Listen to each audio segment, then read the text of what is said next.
నమస్తే అందరికీ. ఈరోజు హెల్దీ అండ్ యమ్మీ అయిన బిసిబేలాబాత్ రెసిపీ చూద్దాం. హాఫ్ కప్ కందిపప్పు నానబెట్టుకున్నాను, చింతపండు నానబెట్టుకున్నాను, సేమ్ క్వాంటిటీలో హాఫ్ కప్లో రైస్ నానబెట్టుకున్నాను. మీరు ఇంకెక్కువే నానబెట్టుకోవచ్చు. అండ్ ఇక్కడ నేను గ్రీన్ డ్రైడ్ పీస్ ఇవి, సో ఇవి ముందే నానబెట్టుకోవాల్సింది, కొంచెం లేట్గా నానబెట్టుకున్నాను. రైస్ అండ్ పప్పు కలిపి 3 to 4 times ఎక్కువ వాటర్ తీసుకుంటే మంచిగా ఉడుకుతుంది అనమాట, బాగుంటుంది. అండ్ వేరే గిన్నెలో కొంచెం నెయ్యి వేసి క్యాష్యూ, క్యారెట్, టొమాటో, కొన్ని సొరకాయ ముక్కలు కూడా వేసుకున్నాను అనమాట.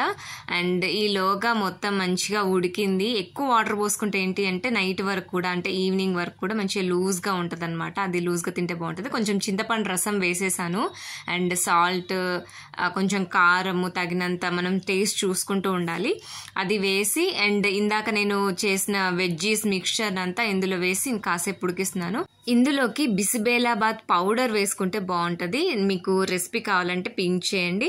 ఇది ఎయిర్ టైట్ కంటైనర్లో పెట్టుకుంటే బాగుంటుందని నాకు ఈ క్యూట్ జార్ నచ్చింది. ఇందులో పెట్టుకోవడానికి నేను ప్రిపేర్ చేసుకుంటున్నాను అనమాట.